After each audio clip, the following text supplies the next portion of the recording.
Hello, fellow moms of teens. Today, you may notice I have a different microphone. I'm testing out this microphone because my husband keeps complaining about the sound quality of my YouTube videos. So we'll see if this is better. I hope it helps. Today, I'd like to talk about when you want to give up as a mom. And this actually happened to me recently. And I got to a place where I was thinking thoughts like, I want to quit. I want to give up. I don't want to feel this way anymore. I don't deserve to be treated like this.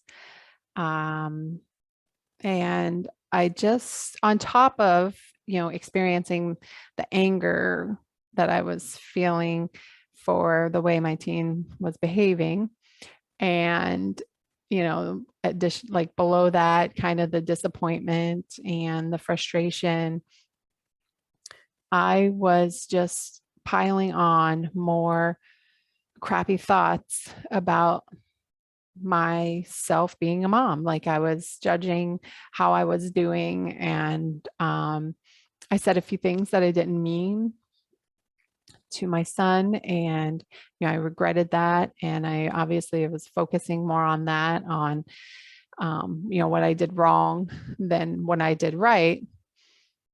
But when you get down that rabbit hole, you actually find yourself saying, I want to give up.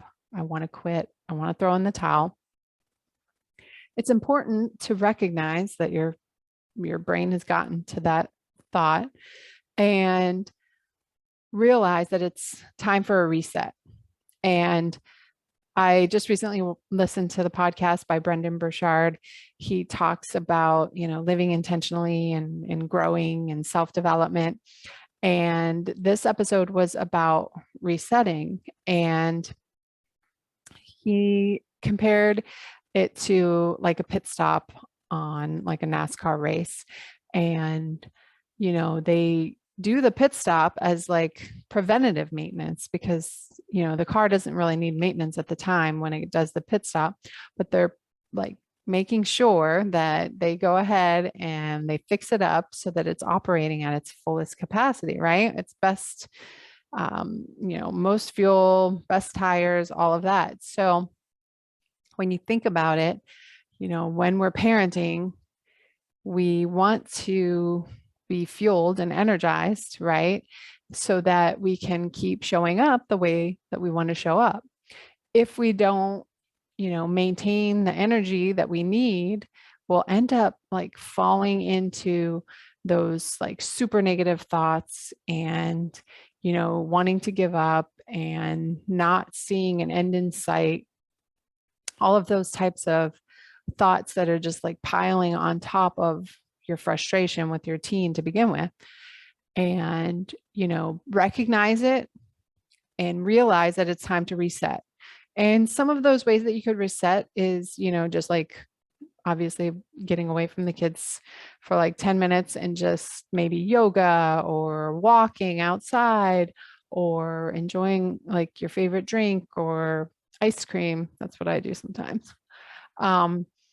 But something that allows you to reset, get your energy back, and like kind of get you from deep into the negative thoughts that you were in.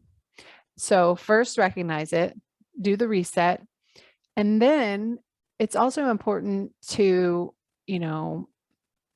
enjoy what you're doing, right? And this is another thing from a Brendon Burchard podcast where he talks about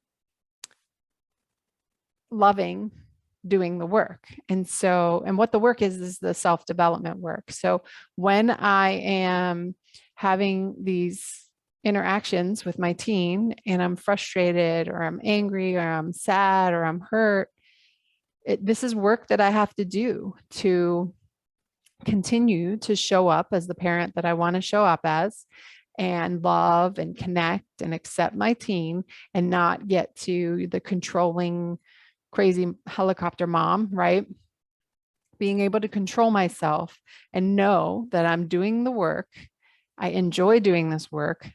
The work is getting me to a place where I want to be. And, you know, being what he said was being graceful and, you know, giving yourself the grace to learn, you know, in the moment. Yeah, I may have said those words, but I'm learning and I'm getting better. And actually, you know, when I said some not so nice things to my teen, I caught myself right away in the moment and I apologized and I said, you know, I really didn't mean to say that. And I'm sorry.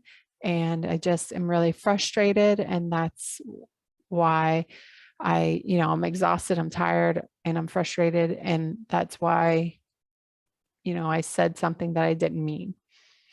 And, you know, I actually can celebrate the fact that I caught myself because I used to not even catch myself. I used to just say those things. And then, you know, later on, I would cry because I said those things and feel guilty because I said those things. And I definitely wouldn't apologize because I didn't want my teen to know that I had made a mistake and that parents make mistakes, right? But now I've come so far to where I realized that I said something that I didn't mean and I apologized and I'm showing my teen how to repair when you do make a mistake, right? When you say something that you don't mean, you explain to the person what you were feeling and that you didn't mean it, and then you can move forward. So I can celebrate that I've actually come this far. Now, I also should be thinking of, okay, what next do I need to learn? Like, or how can I approach this situation differently? Also, you know, what can I watch for next time to make it better? And this is a big one because what it was that both of my kids had not done their homework and they had a lot to make up and they weren't doing it. There was nothing there to motivate them. And I kept taking things away and trying to punish, and I was getting angry and just like this vicious cycle of like them not wanting to do it and me getting more angry at them. And so, you know, how can I approach it differently?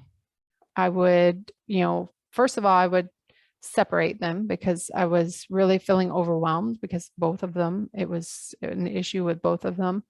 And my husband wasn't there also. So I was like not having any breaks to reset. I was really exhausted and I was really frustrated. So like, what can I watch for next time? Like, and I can be more aware next time that this happens. And, you know, how I would approach it differently. I would approach it separately and, you know,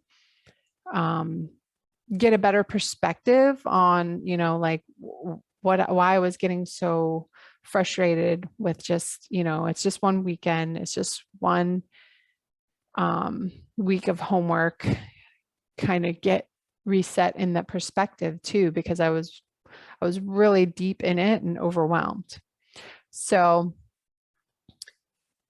definitely the reset and being able to think in advance of like how I might react next time. So how I might react next time they don't do their homework, so that I don't get to a point where I'm so frustrated and so angry. How can I get to a place where I can still be loving and accepting and connecting with my teen while also, you know, getting them to do the work, right? So in the end, you know, if you're feeling like you want to give up, first recognize it in the moment that, you know, you're almost like keeping your hand on the hot stove if you continue to think those thoughts like I want to give up and I want to quit, because it's not helping you at all. It's actually making your judgment more clouded and your inability to make the right decisions, you know, goes up. Then make sure that you reset get to a place where you have more energy, get rid of all of the like negative vibes, reset, and then, enjoy the work that you're doing. So in the moment that you are having this interaction with your teen, enjoy it as much as possible. That may be more difficult, but I think that it's something that will really help you to get away from getting deeper into the negative thoughts. And, it can get you to where you actually are seeing an improvement in yourself, because like each time that you don't get to that terrible place of wanting to give up, it feels like a win. And, you've overcome like an urge, right? So good luck with that. Hoping that you are enjoying the self-development work that is required raising a teen. If not, reach out to me, go to ilovemyteen.com and we can book a one-on-one.